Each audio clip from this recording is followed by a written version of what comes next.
North Carolina State Highway Patrol. What cigarette do you smoke, Doctor? A contributing factor to our juvenile delinquency of today. Rock and roll has got to go. And welcome back to the Hometown Holler. I'm Daniel Ayers. And I'm Quinn Ray.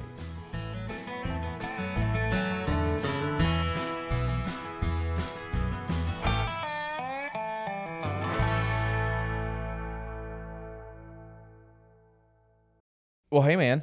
What's your favorite Pixar short? Oh, Pixar short. Mm-hmm. That's an icebreaker right there. It is. I like, I think it's Bayo.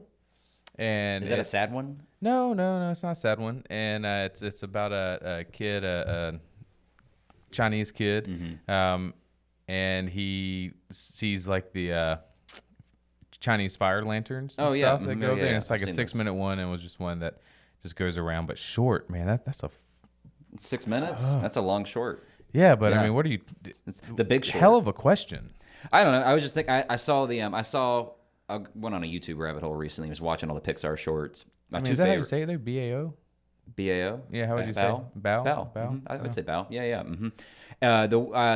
The chess one, the old guy playing chess with himself in the park. They did that for Bug's Life, like way back in the day. It was like one of the originals. It was a great short. That one really held up. And the other one was the one from Cars, like the jackalope bounding around and like teaching this. I think it was like a rabbit or something that couldn't jump. Where do you watch these? So I watch them because they got this thing called YouTube.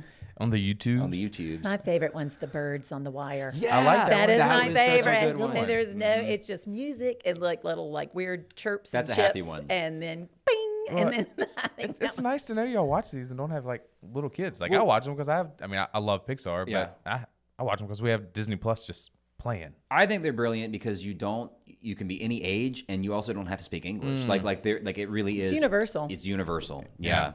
Well, okay, now that we got that out of the way. To the big questions. Yeah, let's chat. Yeah, well, today on the Hometown Holler, we're thrilled. This is one we've been looking forward to welcome Senator Woodson Bradley, a first-term senator here. She took, I think it was Rachel Hunt's seat, Senate District 42. Yes. Is that what it is? She's a fierce advocate, community leader, and just a true force for change. From championing families and children impacted by domestic violence to working on the front lines to building a safer, stronger community for everyone. Senator Bradley leads with heart, grit, and purpose. We've been eager to dive into her story, explore what fuels her passion, and learn how she's shaping a brighter future in the first term in the GA. So, Senator Bradley, welcome to the show. Oh, thank you so much for having me. I've been so looking forward to this. And after today, this is much needed. Yes, it is. I mean, Group this therapy. is like I needed this.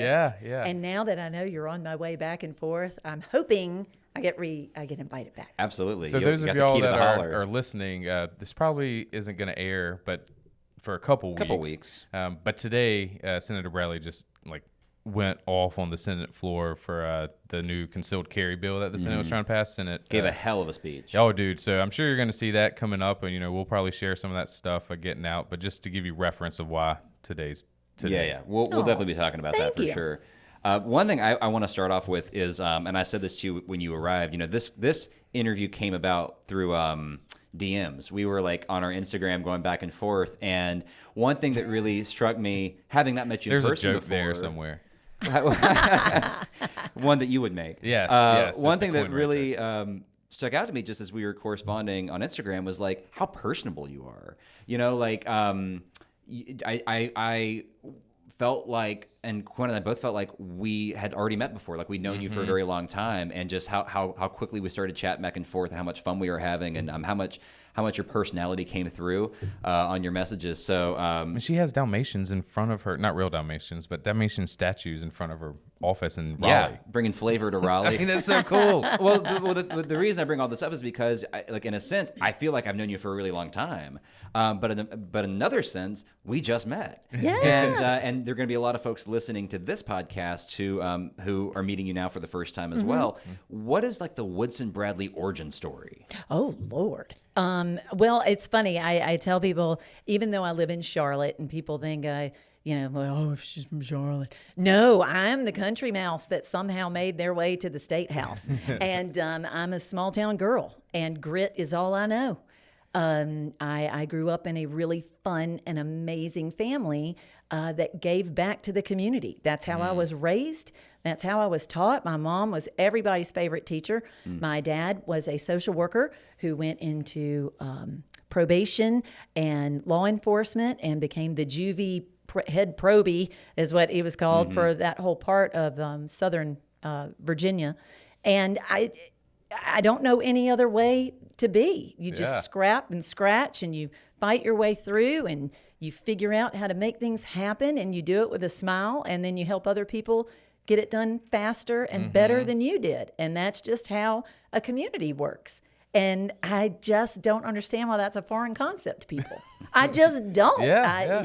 How did you come across the name Woodson? It's such a unique name. I think you're the first Woodson I've met. Well, I am the 7th Woodson. I'm the first girl to have the name. Rock on. I'm named after my dad, my granddad, my great-granddad, and so on and so forth. And so, yes. So I mean, you really are country. Yes. That's so cool. So they only planned on having 2 kids. I have an older sister, and then there's me. And it was like, well, she's getting the name.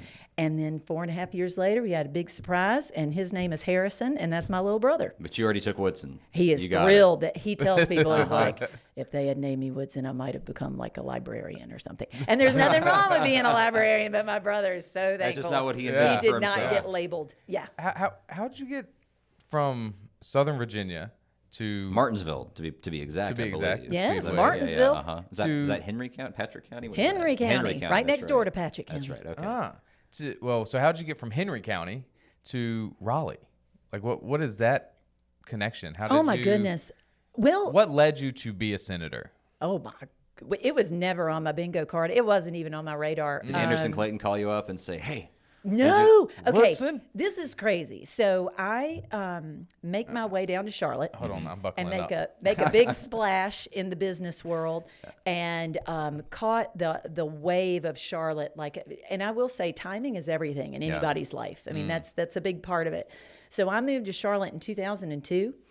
And I just hit it right, did things a little bit differently in the real estate world. You were in Forbes, right? I was in Forbes in 2009, got all the accolades and then lost everything in the crash, but I knew that I made it and I knew what it took to be self-made. And one thing I learned is if you do something once, you can do it again. And if you're going through hell, you keep on going, like you don't stay there. And okay, I've got to do this again and I can do it better and faster, learn from my mistakes, figure things out. So I'm very gritty in that way. So I have a huge part of the community, my domestic violence story, advocacy. I'm a Rotarian, a passionate Rotarian. All kinds of different things. But having said all of that, people had asked me to run for office. And I thought, okay, well, thank you. That's a big compliment, but I don't think I would be good at it. I don't know who would vote for me. It's like being told to try stand-up comedy. It's like, well, I'm glad you think that joke was funny, but I don't really. I was just like, And so anyway, they said, no, you really should. Didn't think of it, didn't think about it. Then January 6th happened. I remember And that I'm day. going Never to forget. tell you, I will never forget that day. It is imprinted on me just like September 11th. I was home with the kids. COVID. My husband had just been diagnosed with cancer in the height of COVID when we were all locked in. His immune system was suppressed by the chemotherapy. We had only been married less than a year. And I thought, people are then, well, I'm not going to wear a mask. And what is this germ? And well, I think it's a pandemic. And I was like, if this germ gets into our house, he will die. And I saw people that I knew and loved politicize a disease. Yep. So you have all that. Then you have the Dobbs decision. And I looked at my husband and still not thinking about running for office. I said, I don't know what I'm going to do, but I'm getting ready to do something. And he said, what does that mean? I said, I don't know, but I'm getting ready to do something because I will not have it. And then how I got here, I was half volunteer and half voluntold. Yeah. I literally got phone calls very quickly. Rachel Hunt, Jeff Jackson. Friends of the Holler. Both. And basically it was, you're in an impossible map. This very well could be a kamikaze mission. We're looking for somebody different. And we're looking for somebody who's got some moxie because you're probably this is going to be a messaging campaign. Yeah. And I said, all right, let's go. And the more we got into it, the more people we met. The passion was always there. I didn't know it. And I wanted to be in the room where these decisions were being made. And I knew that what comes out of Raleigh affects our daily lives more than any other vote that we cast. And none of us know who's in that room. So that's my job, is to build a bridge from Raleigh to Charlotte, because people in Charlotte, they can tell you everything going on in D.C., or they think they know. They'll tell you everything going on in the city and the county. Right. They don't have a clue what's going on there. And we've got to fix that. This seems like a perfect segue to the next question, which I would say is, what is happening in Raleigh? You know, what now that we've met Woodson Bradley, tell us what's going on in those rooms now that you've infiltrated. Infiltrated. Yes. Well, I mean, it's just wild. And it's a completely, you could have 3 different people from my caucus and hear 3 completely different realities on what's happening in the legislature. Interesting. I'm serious. Huh. So here we go. Yeah. And this is what I'm known for. I'm going to pull the ripcord. All The right. GA according to Woodson Bradley. So if you are in a safe seat, a sapphire blue seat, the General Assembly is actually a lot of fun. You have friends. You get invited to things. They come by your office and bring you cookies across the board. People would like for you to co-sponsor something with them, or give you compliments in public on the Senate floor, or and appear to be bipartisan. I'm seeing what you're going with. Yeah. I mean, it is. It's pretty cool. That is pretty cool. But And you're that's not the in a way it sapphire should blue be. seat. No. And here's Woodson's reality. I am this little junkyard I love dog. her. I'm this little junkyard dog. I get along with everyone. I'm always smiling. I have a big disco ball in my office. Why? Because I think it's fun. And I like to dance, and I've taught dance for 30 years. So I have disco balls in my office. I'm a Dalmatian owner. I got Dalmatians by the front door. It's like psychedelic colors, because at least it's a happy place in that Next interview's got to be at the office. Yes. Please do. Gotta go Oh, on you'll love it. location. Oh, you'll love it. It's fun. It's great. Quinn and I we've been a part of 2 discos since the Holler launched. So we're I know, and the I wanted third to come to disco your will Hall be- River. Okay, I'll host it. Yeah. So my reality. So you got all of that. I make friends. I am one of the most moderate candidates in Raleigh. I think that 2 things can be true at the same time. I think that you can have a passion for opportunity and prosperity and freedom, and take care of people at the same time. I do not think those are mutually exclusive lanes. And it kills me when people try to do that. So I've kind of shattered the little compartmentalized boxes, and then I come around and they're like, oh, that was a good idea. But if I get a picture taken with you, or if I co-sponsor this, or if I don't go up against you, you don't understand what's going to hit me on the other side. From Republicans. Yes. And I'm like, okay, all right. If y'all want to sit at the Mean Girls table, go for it. I'm here to get stuff done. And if you aren't going to let me help you, see, it would help them a lot if they were friends with me, but they haven't figured that out yet. And so I passionately and in real talk, I was raised, don't use dollar words when a nickel word will do. And it's relatable. And it's real, and I don't put on fronts, and I do care and like everyone, but I'm not playing games up there. Who are some of these mean girls? So I'm not going to say anything, because then I'll be done. But maybe I will on the second time around. Well, that's. But I could give you some ideas. You'll figure it I out. was like, Quinn, I think we could guess. I mean, we could guess, but I'm just calling them all mean girls. I've heard that before, right? That outside of being on the floor and stuff, and we've had representatives here talk about it, where we're actually cordial, like the other vibe. side. We talk to each other. It can be cool. And Jeff Jackson talked about that from Congress in D.C., where it's like, when the cameras aren't rolling, it's a very different story. I talk to everybody, and they talk to me. Sure. But today, I had men in tears, not because I wanted to, because I shared my story. And it is a story that could have been any of their wives, any of their daughters, any of their grandkids, any of their neighbors' children. And then when I looked back at them, after I saw that red dot beside their name, they all either became astronomers, they were like, or they started checking to see if their shoes were tied. Yeah. And I was like, no. You sons of bitches. Like, don't. Just don't. And if that's true, I saw who you really were. Yeah. And then I saw what you did or were forced to do or had to do.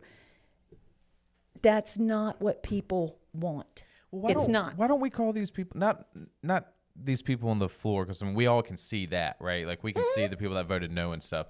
But the ones that are coming up to you saying like, I really like that, but I can't take a picture or co-sponsor. Like, why not send out a tweet being like, hey, this person really was about me and really liked it, but then they were worried about their political gameplay. It's like the opposite of blackmail. It's like you're saying something nice about somebody. Like, this person was really reasonable and bipartisan. And they really behind closed doors. They really liked me. And I think that would be a win. So what I'm doing is I'm being authentic and I'm complimenting them and I am saying things. And there are like there are pictures or this or that where I'm up there to get things done and to mend fences because we cannot continue down this road.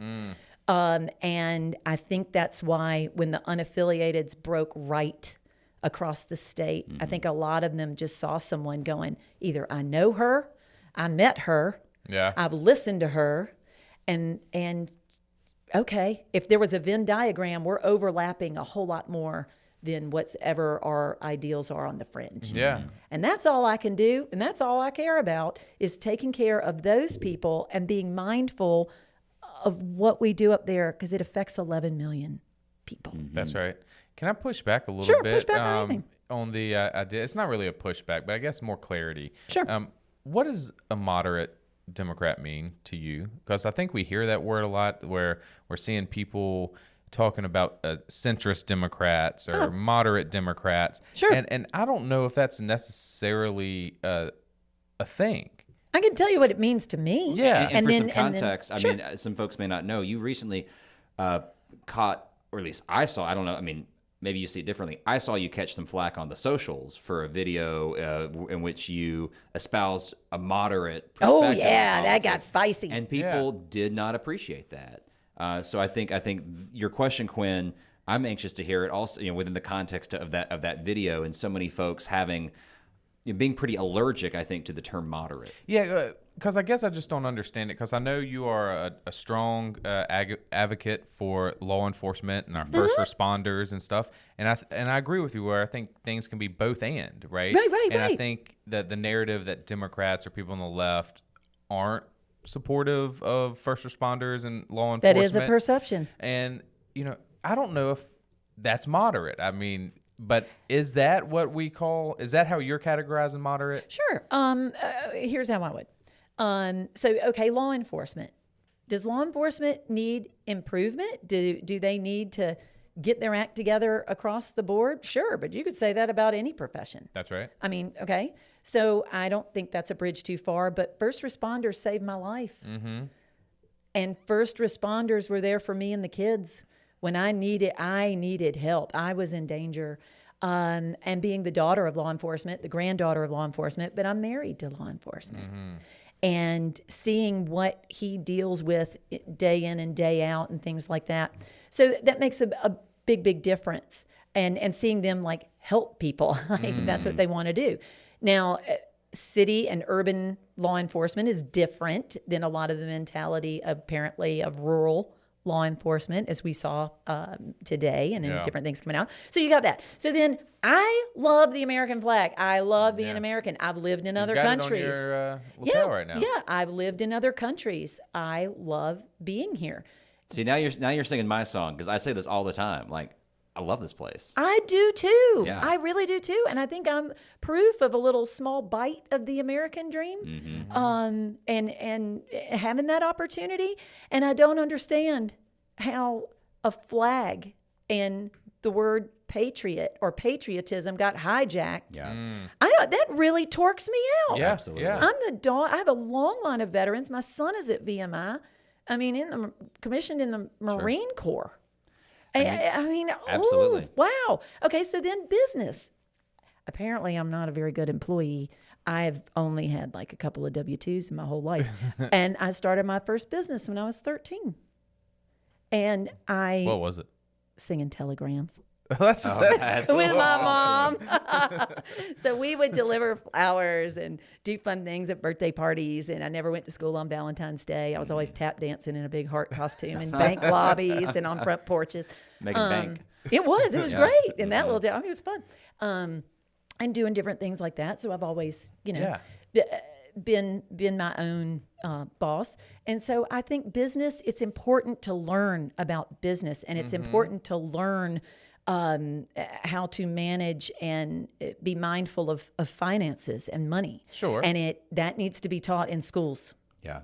Financial literacy. 100%. I have a huge issue with that. But it seems like, but you like business. So, I'm like, no, I don't like business that is at the expense of other people. Right. But I think if people were more confident in their business acumen, think of all the innovations and things. Small businesses are the backbone of our whole country. The tools that are given for people that have businesses, the tax incentives and knowledge of that toolbox needs to be for everybody, right? Not just a small amount. Exactly. But, everything you just said there, Woodson, I don't think anything is See, moderate. I don't think I am either. I've just kind of been painted into this little box of, you're this. I'm like, okay. So I've been on a mission to try to take Thank that you. away. I'm glad that you're doing I don't that. think there is. When people run for office, they try to run saying, I'm a moderate Democrat because we're here in Alamance County. Sure. Because we're a red county. And if you say I'm a moderate Democrat, they're hoping to grab some of those right votes, saying, like, I'm not crazy, but you believe in healthcare. Oh, you my believe gosh, in education. yes. You believe in women's rights. Yes. Like, everything else is, I don't know if that's moderate. That's just being a sensible, a decent human being person. Yeah. well, like I think what y'all were just saying, I've seen the term applied to you from other people. Yeah. In like the comment section, for example. And my read on it is, you become a moderate in the eyes of others, not just you, Senator, but many people, when you don't use certain magic words. And that's, and then it's like, okay, well, this person wouldn't, say the magic phrase. You're now a moderate. So, okay, all right, we're hilarious getting that you there. bring that up. I was talking to my buddy. He's going to remain nameless, but you and I both know. Well, it's the same thing on the right with you don't say the magic word for Trump. You're a rhino now. Yes. Yes. And like Democrats, we're never throwing It's all around the term about the rhino. message. Yeah. It's from when the call's coming from inside the house. Sorry, yeah. But I said this whole thing, this moderate centrist talk, is all just how the party people are different on the messaging, right? If you're not saying, defund police, but you're saying, we need to correct it, we need to fix things, accountability, transparency, reform, transparent. Yes, well, then you're a moderate, but right? It's all semantics of how it's Exactly. done. Because I don't think there's a such thing as a moderate either one, because 95% of Americans agree on most everything. Sure. Yeah. And so that's not like we're all moderates, in that sense. I don't know. It just really irks me. No, I that think people- by far and large, more people are towards the middle Yes. than the loud fringes. There's no doubt about it. no question. The problem is what people listen to, what they digest, what they're reading. And I'm talking about news channels that say they're news channels and they're entertainment channels. And then you've got your grandma watching because she thinks it's a legitimate news source. That was my grandfather. Yeah. And then you've got It's like these junk food for your silos. brain. It totally is. And then what are they analogy. listening to on the radio?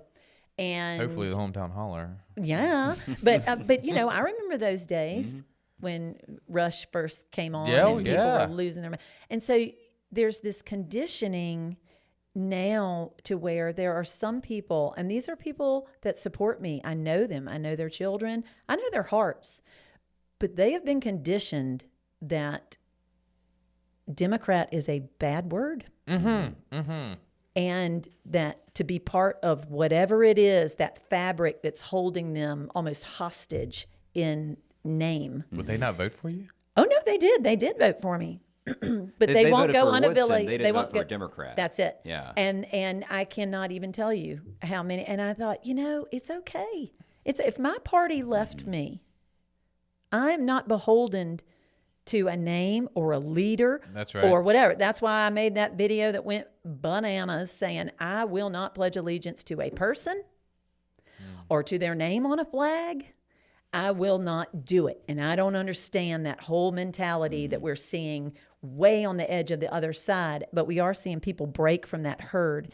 And once that first group really does, I think you're going to see a big movement of people. I don't know what they will call themselves, Right.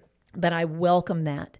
And it's funny what you said. I think it's a matter of semantics and what people use, but no, I care about people and I care about all of these things, but it's okay to also be mindful of how to get there, what needs to happen, and helping other people have the same opportunities to create their business, cultivate their ideas. Like, look at what you guys have built.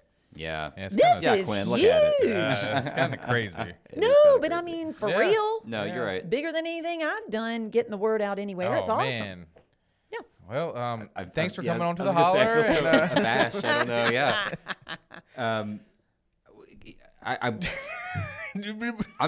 was just flattered. No, sorry, my face is getting red. I want to. Are we cool to pivot real quick and talk Sure, about do it? whatever. man. Because I want to make sure we cover today's current events. Sure. Yeah. And I know this is going to go out in a week or two. It's still gonna be But it's relevant. going to be super, super relevant Mm-hmm. because bullshit laws, bullshit bills are always relevant. And they're still bullshit. And even if they fail, it exposes priorities. It exposes values, Yeah. right? These bills that get filed, though, even the ones that don't pass, what they show us, they're is, virtue signaling. well, yeah, it's like this is what your representative thought was important. Mm-hmm. You know, think of all the problems in your community, in the world today, and this bill, and it could be a good bill, whatever that bill, good or bad, is a reflection of what your representative, your senator or whomever thought. That was the issue we needed to spend our time on. Yeah. And today, that issue was, how do we make it easier for people to carry concealed handguns with limited accountability? Yeah. You used the term reckless when we were talking about it earlier. It's like the most reckless of bills. And you're a gun owner. I'm a gun owner. I don't know if Quinn's a gun owner. I would assume so. Yeah, Quinn packs heat. So this is not. So I say that to say that we're not coming at this from a standpoint of No. we don't like guns. And tell us about this bill and just why it is so bonkers. I will refer to this bill from now on as the Red Meat Wild West North Carolina bill. It is a red meat bill. It was like putting chum in the water, ground beef in front of a tiger cage today. I'm going to have to calm down. Okay. No. So here we go. These Here we go. mics can handle it. So it is a bill called Constitutional Carry. Senate bill. All the buzzwords. Senate bill. Yep. And it is a bill where anybody in North Carolina can buy a gun, put it in their pocket, put it in their purse, whatever, put it in your underwear, walk around. Let's go. Let's go to the county fair. Let's go to wherever it is that we want to go and have weapons. I mean, life-destroying weapons on our person. Now, I feel like I have a little something to say about that because as the wife of law enforcement, this is reckless. As a domestic violence survivor, having been stalked, attacked, assaulted, all of the things encouraged by my caseworkers and law enforcement at the time, you need to go get a concealed carry because you're in danger. And I did. And so all of this week, all I heard was the hurdles of getting a concealed carry permit. Well, I'm going to walk through the hurdle. Can I walk through the hurdles Please. with Yeah. you? Yeah. All right, here we Take go. us to school. All right, let's spin the wheel. All right, hurdle number 1. I am going to make a game show called I Don't Effing Believe It. And I'm going to put it in my office and just spin the wheel and some random You'll have a lot of topic's going to content. come up. Yes, I have Yeah. a ton. So, all right, hurdle number So 1. good. 8-hour class. 8-hour class. So I signed up for the Sheriff Erwin Carmichael's concealed carry class, and it was great. And you can take it on the weekends. Take it on the weekends. They break it up during the week. That's his jam. And you learned about homicide laws, safe storage, self-defense, what it means, the responsibilities that this carries, loading, unloading. What are you looking at? Long arms versus short arm versus handguns, automatics. It really for 8 hours we watched videos that were actual police videos, and it was okay. What would you do? Who was right? Who was wrong? And I've been around guns my whole life. I got my hunter safety card from the NRA when I was 10. Hell yeah. And I remember that. It was bright orange. I kept it in my Ocean Pacific Velcro wallet. And the NRA, I mean, but the That's NRA, how old I am. the NRA was so different not that long ago. I mean, it was like It truly was a safety, premier gun safety organization. Yes, Yeah. yes, that's the way it was back in the day. So you've got all that. That wasn't a bridge too far. When I was in that class, it became crystal clear to me. Other people didn't have the knowledge that I did growing up, being from the country. Number two, there were people in that class that had no business Some people failed the test. carrying a concealed weapon or just like, I remember there was this old lady in the class, and every time the instructor stopped, she goes, "So can I shoot somebody on my porch?" And we were like, "Whoa." And I'm just telling you, I thought, oh, wow. Okay, so that was hurdle number one. All right, not a bridge too far. 8-hour class. You need more hours than that to operate a forklift in North Carolina. Yeah. I can go down the list. Yeah. But it was good. It was valuable information. I didn't think that was a bridge too far. Hurdle number 2, fingerprints.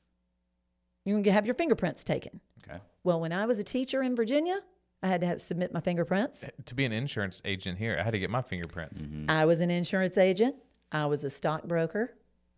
Fingerprints. What weren't you, Woodson? That's the whole thing. That's Yeah. what I'm saying is people, thank you for giving me compliments, but I'm obviously kind of like a squirrel on Mountain Dew. I've done a lot of stuff and my Code attention red. span is and so Blast. fingerprints. But then I didn't mind. I was like, yes, this is a big deal. Yeah. Okay, so And fingerprints. people who do mind, I'm like, Why? Yeah. Why do you not want us to Thank have your you. fingerprints for earning a gun? It's a really... You're the person I'm worried about right Yeah, now. When they exactly. say that. All right, so fingerprints. Okay, fingerprints, a big hurdle. No, it wouldn't. 3, extensive background check. Once again, I had to have a background check for Series 6, Series 7 license, insurance, being a realtor, being a teacher.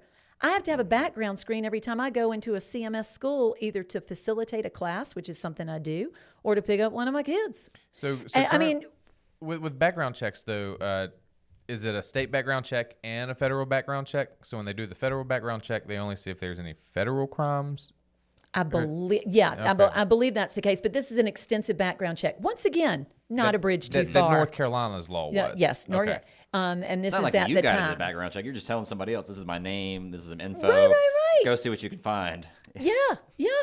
I was just like, wow. Yeah. Okay, so that didn't bother me. And it gave me a sense not only of accountability, but everyone else I was in this class with or standing in line with at the courthouse, they had been through this same process. So it gave me more faith Right. in what we were about to do, like what I was doing back in the day, getting this Everybody done. in the whole world can think of one person they know that probably doesn't need to have a gun. I can name 12 Totally. right I can now. name many more than Yeah. that, but that's a low bar, and I think you're right. So that's item number 3. Item number 4, we had to go into a room, indoor range, and show proficiency with the weapon. And if you were nervous, or maybe there were people there that had never shot a gun before, they let you get used to the recoil or whatnot. But I was fine. I did it once. They gave you 3 chances. Really? This is a hurdle? And so then you go back to the sheriff's office and you wait for your permit and you agree to carry it with you everywhere you go, right beside your driver's license. It's a big next level responsibility, and it should be, because concealed weapons mean hidden, secret weapons Yeah. on your person. That you are using in instances where deadly force is in Yes, theory and you warranted. understand Yeah. what deadly force Yeah. means. And so that was a big responsibility, and it's something, even if you didn't want to carry or do that, just to have that knowledge was really worth it. And so then this is what I saw today. Grown-ass men saying that was just too hard, GAMs. and that they didn't want any restriction. And then others said, well, the only reason why we're doing this is because it takes too long to get your permit. And I said, okay, well, I have an amendment to the bill. Keep the permit in place exactly as it's written with those 4 steps.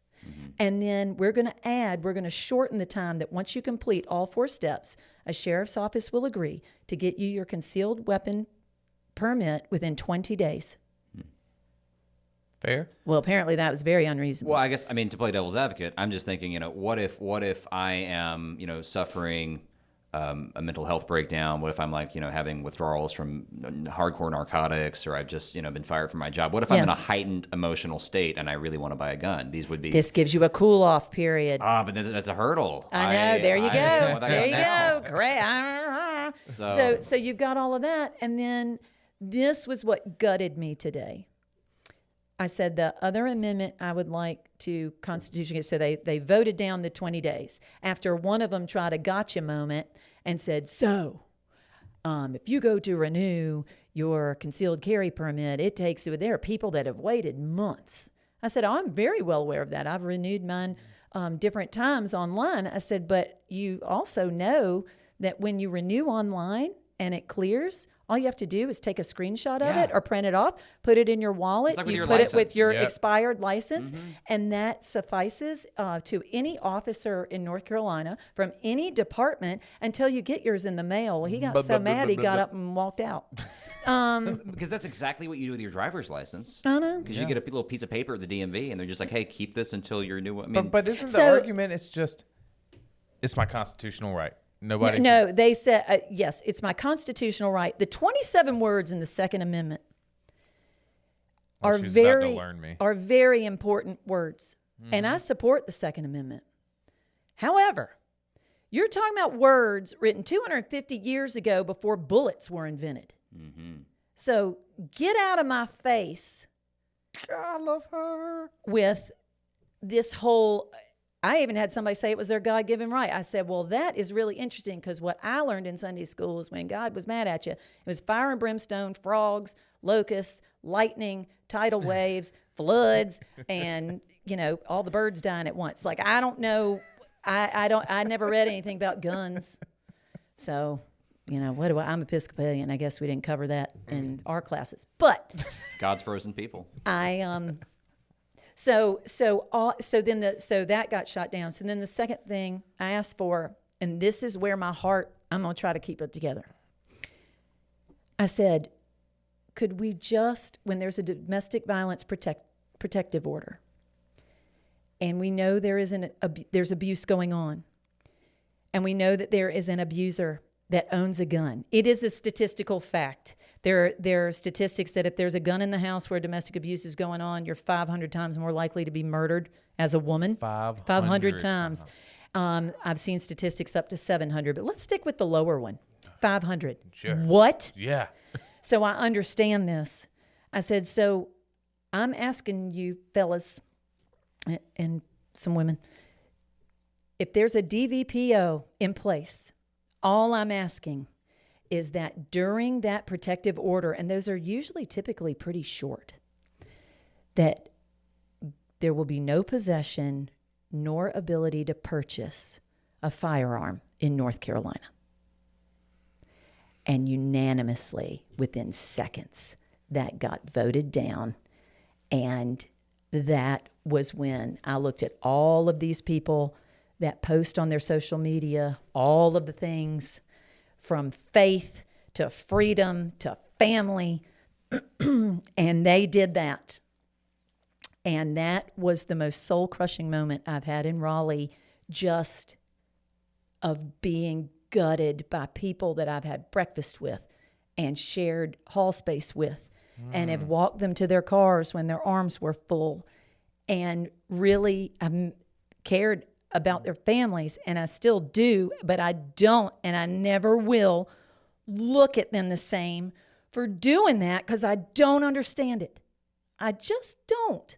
That 100% of their party sided with abusers today, knowing they sided with abusers, not forever, not unlimited, but while there was a court-ordered protection order, that it was a known fact that women and children were in danger. That was a moment that is imprinted on me and will be forever. And there you go. So you're telling me you can go get a gun if you have a domestic violence order against you? As of today, oh yeah. Well, you could before today. Under this bill. But you could before you could, today, and gotcha. you most certainly can now. And I was just trying to plug that hole. And again, I don't think that is a radical thing. No. What I suggested. I really don't. I don't think that is a left thing. I don't think that is a liberal thing. I don't think that is crazy train material. I think that is human decency. I think that is the ultimate family value. I do think that's what anybody with a faith-centered heart would want to do. Yeah. But yet, oh no, that was clear as mud this afternoon. I'm going to be vulgar here. How do you stand up there and not just be like, you motherfuckers? Like, how does somebody contain themselves and not do that? Because it'd be hard for me. Yeah, it'd be really hard for me to get up there and tolerate that level of fuckery. Yeah. I mean, it's just like... Oh, yeah. But I've had to do that in my life and swallow my emotions when my world was falling apart. I had to live with someone who I knew would kill me in a heartbeat. I had to navigate around monsters, sadly, for more than half of my adult life, and I will never do it again. No, you can't snow the snowman, so I'm ready. Let's go. I know how to swallow tears. I know how to swallow hurt, and I will figure out what I need to do to get other people in that room, and I will figure out what to do, how to navigate around this and learn as I go, and make sure that when it comes time for the tables to change or turn or show people this is how important this is. I only got here by 209 votes. Like a third of that is my Zumba class that I teach every week. I mean, seriously, you know, or whatever. And so every vote matters. Every bill matters. Every word matters, and I'm going to take that and I'm going to figure out how to use it for good so that we don't keep going down this road. That's all I can do, because otherwise I'd lose my mind. One of the things that I think is so awesome about you is your determination to use the pulpit, to use the platform, use the office to do what I think is really the most important aspect of your job. Never held your job, but that would be the education. Because the education is what will empower voters and empower North Carolinians, and that's our path to a better North Carolina, is more people feeling like they understand the process, like they understand why the decisions are made the way they are. And I really appreciate your willingness to tell these stories, to break down these issues, and to, I mean, I think it's really hard to do. It's hard to take these complex processes and these issues and go back home to people and make them feel like they were there.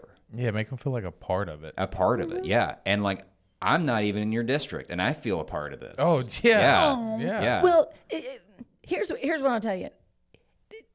If you don't understand something, the answer is always no. I don't care what it is. Yeah. And when I was trying to in sales or build a business or pitch an idea or get something off the ground, that I had to learn very quickly how to communicate it in a way that mattered to them. Because right now, I could be talking to y'all and, you know, you'd be like, oh, well, I could be talking to you and you are tuned in. Everybody's tuned in to the same radio station, but each station plays different music for you. And what it is WIFM. What's in this for me? What's in it for me? That's what you're listening to. It is when somebody's talking to you and you're just like, And so I gotta write that down. Yeah, that's great.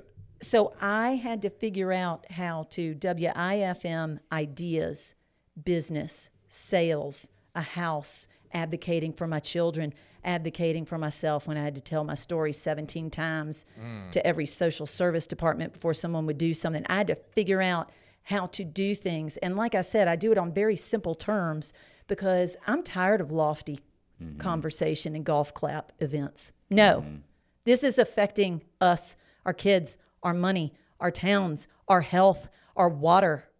Everybody. And so I am just trying to WIFM this job because I take it so seriously. I'm not doing this for the money because $13,000 a year ain't shit. Nope. And I realize now that it has been deflated to that on purpose so that only a certain ilk of people can go there. And that burns me up more than anything. So I talk about that too. Man. And so that's, and the messaging part, I just want to let people know. And people are starting to pay attention. Some people don't, but people will, because we're about to see not just 11 million people in North Carolina, but our country a level of distress that it's going to be a big thunderstorm to weather. And they're going to be looking for help. They're going to be looking for no one to say, I told you so. This is where that message I put out, that it was like a rock on a string, and now people are coming back around going, oh, it's okay. I've been called way worse and whatever. I was like, I love it. And I even messaged him back and said, I love your passion. I love the fact that you are tuning in and paying attention. I'm glad you're mad. Go do something with it. So having said all of that, we have got to be the group of people that is their soft place to fall, because they are the ones that have been betrayed. We saw what was going to happen. We're watching it happen. It's a worse version of any sequel to a movie that I ever expected. And we have got to be a place of reason, planning, solutions. And we do that by being authentic. And there are so many flavors of us, because I might resonate with some people. You might message in a different way that is going to resonate with other people. That's going to help me. I do a lot of my messaging when I'm sitting on the toilet. Nice to know. Yeah. Thanks for That's sharing. one of the first things I learned when we became friends, actually.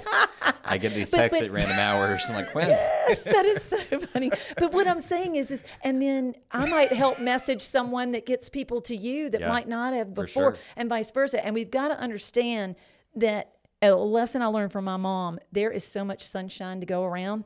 That's right. That when you light someone else's candle with your candle, your flame doesn't get smaller. That's right. This is what we have got to do as a party. This is what we've got to do as a movement. And I'm obviously not the rocket surgeon on the planet, but I do know people. And people are the same wherever you go. And as you get older, you'll find this out. And I know I could be y'all's moms, but You couldn't be my mom. But people have the same hopes and the same dreams and the same fears everywhere in the world. And it doesn't matter what house they live in, doesn't matter what education they have, doesn't matter their faith. It doesn't matter what they look like. And we've got to bring that home to roost, because we are the solution. But we've got to get it together and stop getting fractured and having people have press conferences where they put, and I love everybody and I appreciate everything that they've done, but putting a frail person up front that's like, whoa, oh, we're going to put this on the social media. I'm like, oh my gosh, where's the shepherd's heart? Get him off the stage. Because what I'm afraid of is some of the greatest talent, some of the greatest minds, thinkers, movers, movement makers have been thwarted by this never-ending cycle of Washington, D.C. and North Carolina state politics, where nobody got out of the way to let the next ones come in. So that is my other mission, is not to be a springboard to something greater, but for me to be a change agent, to let the new talent come in, learn a couple of old tricks from the North Carolina cool mom, and get in there and make things happen for the next generation. I want my children to want to live in North Carolina. I want my children to have the same opportunities I did. I most certainly want my daughter to have more rights than a gun. And I will die on that hill. And I'm not afraid to say it. I'm not afraid to do it. And that is who Woodson Bradley is. Jesus. No. Dude, I'm going to be coming back to this this episode for many, many years and listen to it. I am ready to run into a fire with you. Let's go. Let's go. LFG. Let's fucking go. So what can I do to help this next generation come up? Keep doing what you're doing. Okay. Yeah, I was like, just whatever you're doing, just keep doing that. And for folks listening, the whole moral to this story is you will lose money all day long betting against Woodson Bradley. No doubt. So don't even think about it. Oh my gosh. It's just really inspiring. Yeah, we kind of talked. I feel like this is like a remember the Titans moment. Yeah, let's go. I want to get out of the locker room and storm ready that field. to go. My armpits are sweating right now. But you see, I'm just regular. I am, and that's who's going to make the change. Yes, normal people. Yes. Everyday people. I don't want to say normal because I'm a little weird and I think I can help with that. But everyday people is going to do this. And I think, we were talking before we got on the air, this is your first term and just how impressive it is that you're coming in as a freshman and just having this attitude, right? Like this type of attitude of like, we are going to LFG, right? Yeah. Is just Not something playing it safe, playing it real. Yes. Like as the kids say, standing on business, right? Yeah, that's right. So, yeah, I think you're only like 12 years older than me. You couldn't be my mom. Oh, you're so funny. Well, as long as the big I'm cheese not. puff and Chainsaw he's a baby Sally face. are like That's making true. the news, There you go. we've got to do something. And being quiet and demure and having like elevated conversations Yeah, from ain't gonna 30,000 cut feet. it. No, while people are in the weeds, we need to get down there with them and show them the smoke way it. out. Let's go. One thing we like to do to kind of cap every episode is we call it rapid fire questions. Oh, where we- Lordy. we- Okay, but I'm ready. they're Oh, this not is like gonna be it's good. not This like makes me it's not like bring peace to the Middle East. How would you do it? Like it's Okay. not nothing like it's more fun stuff. All right. And Quinn usually starts off with a really good one, and then takes me a moment to figure No, out. what I'm gonna it's say. not. It's going to be stereotypical, and then I'll see kind of where we go with this. What is a lunch for you? What is your go-to lunch? Oh, okay. I have to admit, I love the General Assembly I was cafeteria. gonna ask if you go to that cafe. Okay, Yeah, so yeah. I made friends. First of all, I like it because when I got there, nobody knew I was a senator because they refused to seat me, give me security access in LA or anything. Oh, I didn't and even know I I was. thought you were going to say because I didn't think women were senators. Well, that's probably true, but too. But I like when I went to get sworn in, we didn't know if it was going to happen.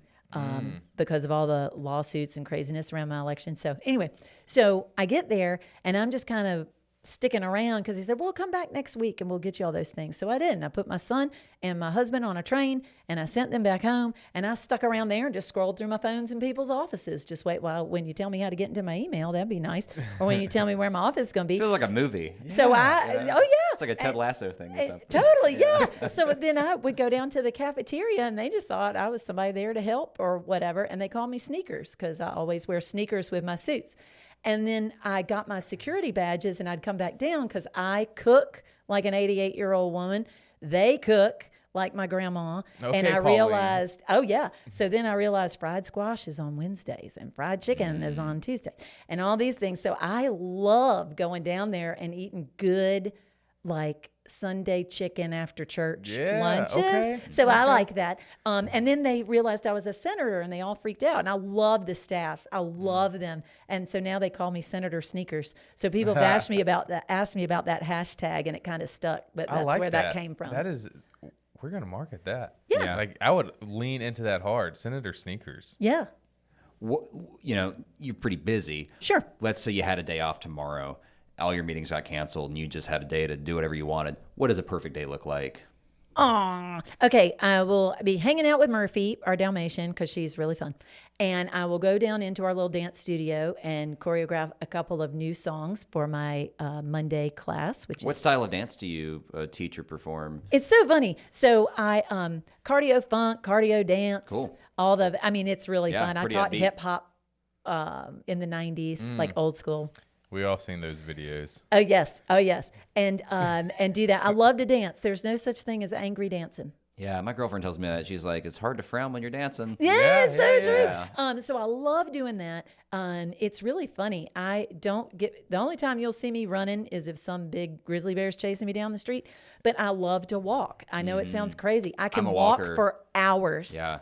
And that is where I think.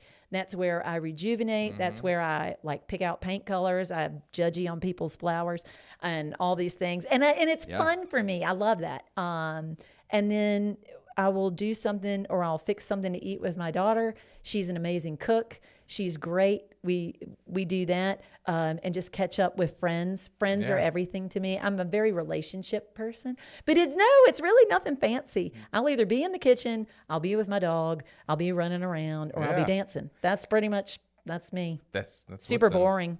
What's a guilty pleasure? Television, White Lotus. Okay. yeah. Yeah. You seen the latest? Yes. What do you think of Jason Isaac's accent? I think it's Mike Woodard. I gotta be honest with you. I think I agree with you. I haven't heard that exact comparison yet, but you're right. Like I do. I think he because it was I think even, he did a pretty damn good accent. It is. I think that he listened to North Carolina because he even said there was a Durham-born politician who's been around for 30 so years, good. You're and I right. went, that is Mike That's Water. totally who it is. Yeah. Yes. So that's who I think his accent is, and Parker Posey is doing. I mean, it's hysterical. And then, the White Lotus. So I love the White Lotus, but I love 90s, like funny sitcoms, 80s and 90s sitcoms. Did you watch Twin Peaks? Are you a Twin Peaks fan? I watched that a little bit. Okay. Twin Wasn't Peaks quite is good. funny. I mean, it was more, wasn't, yeah. but like Seinfeld, Frasier. designing Okay. women, Frasier, Seinfeld, Friends. I Gotcha. mean, like all of that Classics. stuff. Everybody loves Raymond. I like that one. Modern Family. And I Arrested love Development? that. Oh yeah, Arrested Development. Oh my goodness. So here's my guilty pleasure. I will watch something absolutely deplorable from all of Breaking Bad to whatever, and then after that happens, I will watch an 80s or 90s sitcom without commercials for 20 minutes. Balance just it to, out. A little flavor, yeah, and then palate get it cleanser. out. Makes Yes, sense. yes. And I'm a movie freak. Like I love movies. I love pop culture. Daniel, here's your chance. I'm Uh-oh. not. Go ahead, Daniel. You What gotta are we ask doing? yet. Okay, I might Gotta not ask. be. Maybe I Did don't. you see the new remake of the vampire film No, Nosferatu? no, I did not Okay. because I'm not into vampires. I think it's weird. Do you Neither like was vampires? he until this movie. So Really? I was not a vampire guy. Nosferatu. There was like an awakening. It was crazy. I saw it in theaters with my girlfriend. Okay, now and I'm I just- curious because I just don't get it. No, the whole thing at all. The whole thing is that just this season, unexpectedly, that movie has been like I don't know. It has been Out of 4 out of the 6 so far. out of all the episodes we've done, it just seems to surface. The first couple times it was contrived. It was me asking people, and then we had one with like Theo where it actually came up organically. This time it was contrived too, but I was a vampire dude. I think it's a great movie. And the thing that the listeners will hear me say yet again is I think there is a prime opportunity, Robert Eggers or any filmmaker, to make a vampire film that is essentially Nosferatu or Dracula. You know, like you have the old decrepit like count or like Right. you know nobleman in the castle, and the guy goes and stays in the castle, and because he's a weary traveler, and he wakes up and there's like a hole in his neck and he doesn't have blood or whatever. That film, but instead of in like the Carpathians, instead of Romania, it's in like the Appalachian Philly? Mountains. Oh, yeah. You know, and it's like some Southern colonel from like an old South mansion, then like something like decrepit. Like I just think there's like a Southern Gothic story. Okay, I'm This is- tuned into this is- that. This is not anything new or interesting to listeners, but this is the thing that like Okay. when I win the lottery, this is the movie I'm producing. This is how you'll know. I won't tell you, but there will be signs. There will be signs. Okay, that's awesome. Yeah, that's it. Senator Bradley, thank you so much for coming on the holler. We've got a special This has guest, been so a awesome. special gift, I should say, to spend you, our special guest, home with. It's a What? It's a T-shirt like the one I'm sporting right here. You got a I've Hometown Holler wanted T-shirt. one. I want. I'm such a big fan. Oh Well, my gosh, I want to come back. Not only can you wear it and feel good about it because it's the Hometown Holler, and it is it's us, but it's also you can feel good about it because it is North Carolina and South Carolina cotton. It's a very ethical Carolina supply I chain. used to raise cotton. Amazing. So this is some of the Woodson Bradley Yes, family I cotton in hope this so. shirt. I hope so. From our friends here at TS Designs in Alamance County. They That's hook us up awesome. with these amazing shirts. So we're really excited to give you something to go home with because you went out of your way to come visit us, and we're so grateful. And we know this is the first time, but I feel pretty confident this was the there's first going of to be many. another one. I think we definitely need to go down to Raleigh. Yeah, I got to see the and- Dalmatians and and do it. disco ball. Yeah. Yes. Sit on my guidance We'll be counselor talking. sofa in my office. Oh, even better. That's what people call it. They're like, oh, I yeah. love that. Well, folks, thanks for listening to this episode. If you haven't already, consider becoming a patron on our Patreon account. That's www.patreon.com / not / the Hometown Holler. Help us holler. Help us holler, just like we did today. So thanks for listening. Quinn, I think that's all right. I think that's it. That's it. Thank you. Thank you.